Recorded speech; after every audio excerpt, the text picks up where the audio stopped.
Pag. Pagsusuri sa mikropono, 1, 2, 3. Pagsusuri sa mikropono, 1, 2, 3.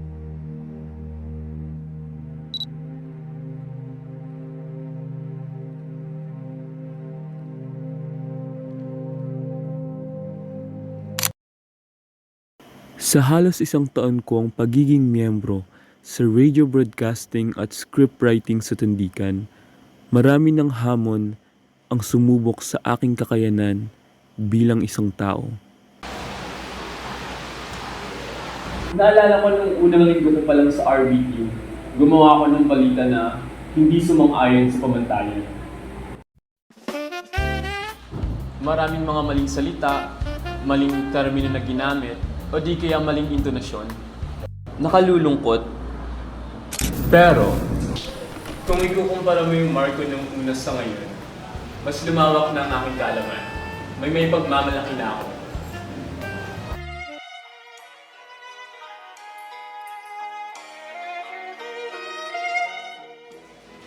Para bang nagsusulat ako ng isang libro.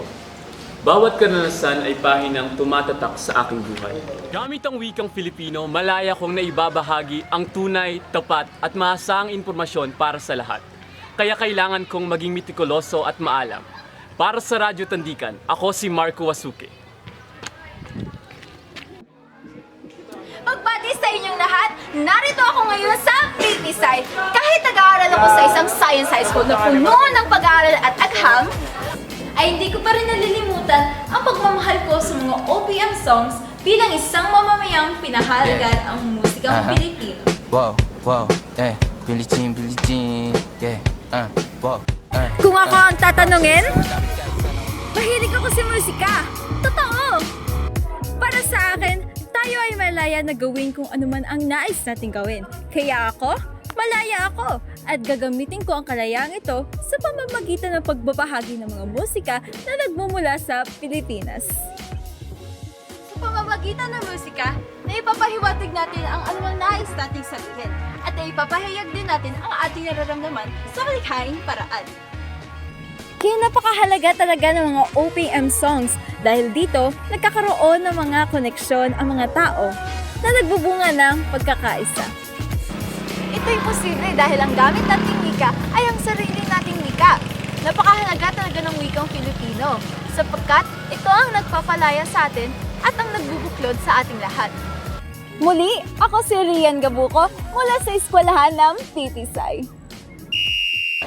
Bilang isang disiplinadong mamamayan na may kakayahang paglingkuran ang ating bayan, ang pangunahing layunin ng scouting na aking ginagampanan ay turuan at maging ehemplo ng mga kabataan upang sila ay maging modelo sa kanilang komunidad at sa ating bansa. Pinapahalagaan din sa scouting ang kaysaysayan ng ating bansa, kung paano tayo naging malaya, nang sa gayon ay mapaalala natin sa mga Pilipino ang kahalagaan ng ating kalayaan. Ito rin ay magbibigay daan upang magkaroon ng karapatan na gamitin ang sariling wikang Filipino bilang pasasalamat sa ating mga ninuno.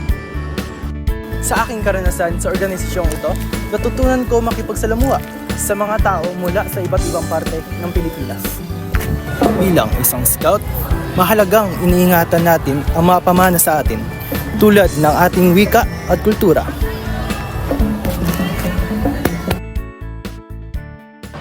Ako ay mula sa Pipisay. Ako ay mula sa Pipisay. Ako ay batang Pipisay. Kami ay taga-Pipisay. Ako ay mula sa Pipisay. Ako ay mula sa Pipisay. Kami ay taga-Pipisay. Ako ay taga-Pipisay. Kami ay mula sa Pipisay. Ako ay mula sa Pipisay. Kami ay mula sa Pipisay. Ako ay mula sa Pipisay. Ako ay mula sa Pipisay. Ang wikang Filipino ay hindi lang basta wika para sa akin. Isa itong tulay na umuugnay sa aking mga pangarap, adhikain at pagkakakilanlan. Bilang isang mamamahayag, mahalaga ang bawat salita sa mga kwentong aking isinusulat. Ako si Marco Wasuke para sa Radyo Tandikan. Sa musika, ang Pilipino ay nagbibigay buhay sa mga tunog at liriko na tumatagos sa puso. Hindi lang ito basta mga nota o himig. Ito ay kwento ng ating kultura, ng ating kasaysayan. Sa tuwing kakanta ko o tumutugtog, ang mga salitang Pilipino ang siyang nagbibigay kulay at kaluluwa sa musika na gusto kong iparating. Bilang isang scout, ang wikang Filipino ay nagbibigay sa akin ng gabay. Sa bawat pagturo ng aking kasanayan, sa bawat hamon, at sa pakikipag-ugnayan sa aking kapwa-scout. Ang wikang Filipino ang magsisilbing susi sa pakikipag-ugnayan at pagkakaisa. Ito ang Pipisay, isang paralang hindi lamang nakatuon sa agham at pambanyagang kaalaman. Binibigyan halaga rin ang simbolo ng ating kasarinlan. Ang lengguwahe nating mga Pilipino ay ang wikang Filipino. Credits, kaya go lang. Lalagay ko doon sa credits.